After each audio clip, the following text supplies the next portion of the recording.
Bonsoir et merci d'être au rendez-vous pour passer en revue les principales informations de ce jour.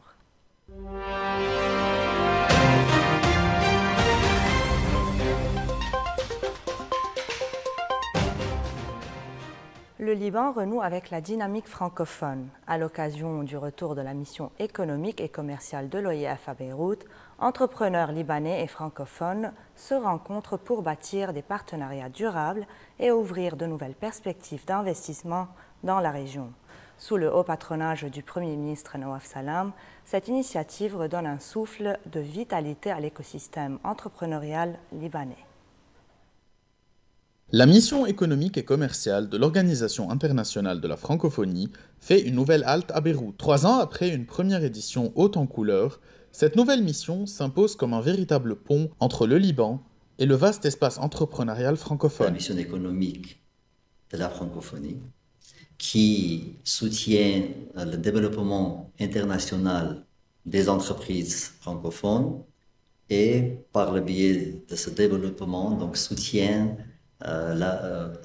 les liens économiques entre les pays de l'espace francophone. Durant 2 jours, les entrepreneurs venus de toute la francophonie découvrent le potentiel du marché libanais et rencontrent leurs homologues du pays du Cèdre.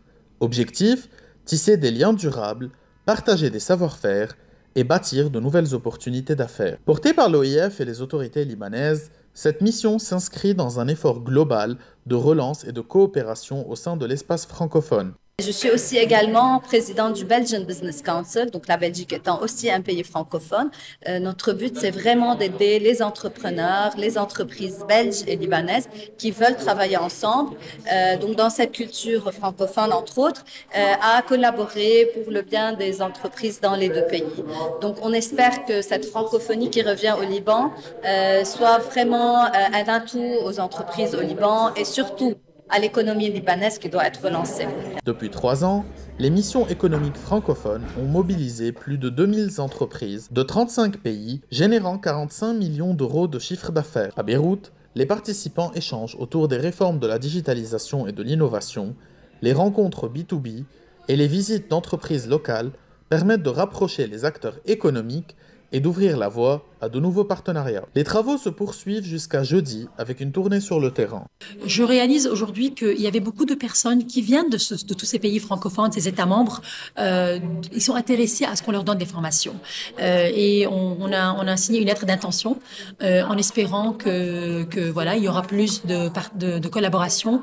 Moi-même en tant que conseillère et en tant que formation, puisque je donne des formations dans tout ce qui est leadership, gouvernance, stratégie, gestion des ressources humaines, public speaking, négociation, etc. avec ces pays francophones. Déjà, plusieurs accords ont été signés entre des entrepreneurs du Liban, du Sénégal, de Tunisie ou de Côte d'Ivoire. Une coopération bénéfique pour les 2 rives et une preuve que la francophonie économique peut être un levier concret de la croissance et d'unité. De Venise à Beyrouth, l'art libanais revient au pays. Une immersion dans 2 décennies de création où le passé dialogue avec le présent et où la capitale retrouve son souffle culturel. Reportage Saria Zahia. Au Musée national de Beyrouth, le pavillon Noura de Saïd pour la culture présente une série d'expositions qui revisitent les projets ayant représenté le Liban à la Biennale de Venise des arts visuels et de l'architecture. Cette initiative rend hommage au patrimoine artistique et culturel du pays en créant un dialogue entre art contemporain, architecture et mémoire collective.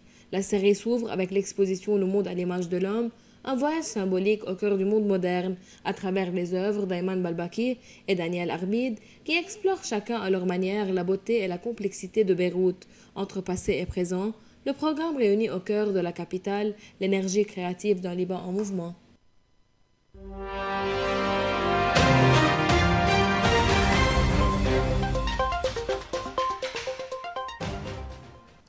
En Irak, de jeunes hommes disparaissent dans l'ombre de la guerre en Ukraine. Séduits par des recruteurs via les réseaux sociaux, ils rejoignent les forces russes en échange de promesses financières et d'un passeport.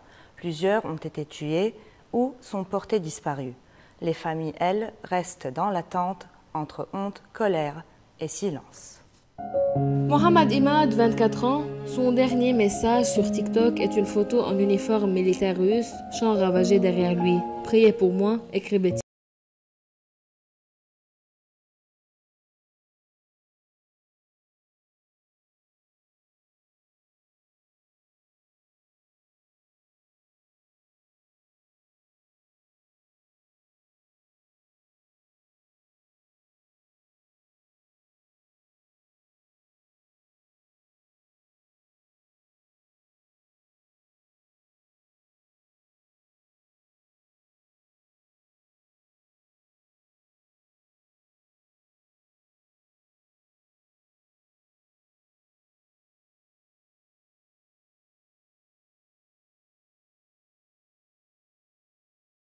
Même attendre.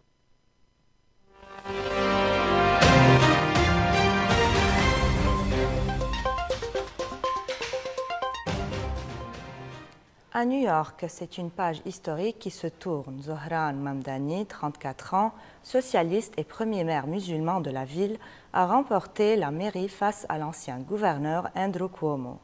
Une victoire emblématique dans une soirée électorale marquée par plusieurs revers du camp Trump à un an des élections de mi-mandat.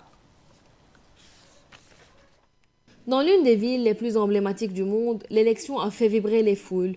Zohran Mamdani devient le premier maire musulman de New York, un symbole dans une cité de 8,5 millions d'habitants, mosaïque de communautés. À 34 ans seulement, ce démocrate élu de Queens a largement devancé son rival, Andrew Cuomo. Une victoire accueillie par des cris de joie et beaucoup d'émotion. Zohran Mamdani jubile. En cette période d'obscurité politique, New York sera la lumière. Nous allons montrer à une nation trahie par Donald Trump comment le vaincre. Ces scrutins locaux ont tourné au camouflet pour Donald Trump. Le président républicain a immédiatement cherché des explications, pointant la paralysie budgétaire à Washington et le fait qu'il n'était pas sur les bulletins. Mais le vent semble tourner, comme le souligne le chef démocrate Hakeem Jeffries, qui écrit sur X. Accusé par Trump d'être trop pro-palestinien, Mamdani a tenu à rassurer, promettant de lutter contre l'antisémitisme, pilier de sa campagne pour une ville unie. Plus de 2 millions d'électeurs se sont déplacés.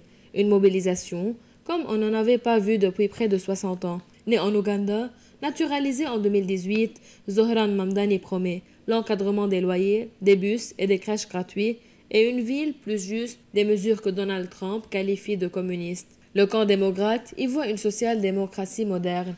Mikey Cherrill au New Jersey, Abigail Spanberger en Virginie et, en Californie, une réforme électorale favorable aux démocrates. Autant de signaux politiques qui affaiblissent la majorité républicaine à Washington. Le nouveau maire de New York démarre son mandat sous haute pression. Une victoire qui pourrait bien peser dans la bataille politique nationale à 12 mois d'une échéance cruciale pour l'Amérique. Aux États-Unis, la paralysie budgétaire dépasse désormais les 36 jours, battant ainsi un record historique établi sous le premier mandat de Donald Trump. En plein blocage institutionnel, les républicains essuient de lourds revers électoraux et les conséquences touchent des millions d'Américains. Entre accusations croisées, pression populaire et menaces sur les aides sociales et le transport aérien, Washington s'enlise dans un véritable bras de fer politique. 36 jours sans budget est un record peu glorieux pour les États-Unis. Le shutdown bat désormais la marque de 2019, toujours sous Donald Trump. À Washington, les négociations sont figées. Républicains et démocrates restent incapables d'adopter un budget depuis le 1er octobre. Même le chef républicain de la Chambre, Mike Johnson, avoue son impuissance, coïncidence du calendrier. La paralysie budgétaire tombe en même temps qu'une série de victoires démocrates aux élections locales. En Virginie, au New Jersey, mais aussi à New York, la gauche progresse nettement. Un signal politique fort, au bout de 9 mois du second mandat de Donald Trump. Les victimes du blocage, ce sont les citoyens. Des centaines de milliers de fonctionnaires sans salaire, aides sociales retardées, familles dans l'incertitude, le programme alimentaire SNAP, vital pour 42 millions d'Américains, manque de financement, les aéroports aussi commencent à souffrir. Manque de contrôleurs, retard, annulation. Le ministre des Transports avertit, nous risquons une fermeture partielle de l'espace aérien et un chaos généralisé. À chaque camp, sa stratégie. Les républicains veulent maintenir les dépenses actuelles. Les démocrates veulent financer la santé pour les ménages modestes. Résultat, un dialogue de sourds et une Amérique sous tension piégé par une crise politique qui paraît, jour après jour, sans issue. Toujours aux États-Unis, l'accident d'un avion cargo a provoqué la mort d'au moins 7 personnes près de l'aéroport de Louisville, dans le Kentucky. Le crash a également fait plusieurs blessés, entraînant l'annulation de tous les vols sur le site ainsi qu'une interruption d'opérations logistiques. Une enquête fédérale est en cours alors que le transport aérien américain subit déjà les effets de la paralysie budgétaire à Washington.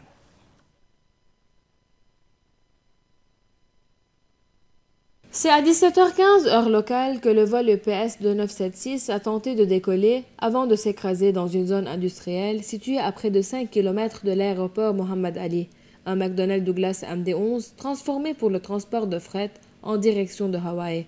Les images d'amateurs sont impressionnantes. Le moteur gauche semble en feu. L'avion perd rapidement de l'altitude. Au moins 7 morts selon le gouverneur du Kentucky, un bilan appelé à s'alourdir. 11 personnes au moins ont été blessées. L'appareil aurait percuté directement une installation de recyclage de pétrole, déclenchant un violent brasier visible à plusieurs kilomètres. L'EPS a suspendu toutes ses opérations sur le site. Les vols au départ ont été annulés. Un nouveau coup dur pour le transport aérien américain, car cet accident survient au moment où la paralysie budgétaire à Washington fragilise déjà l'aviation civile.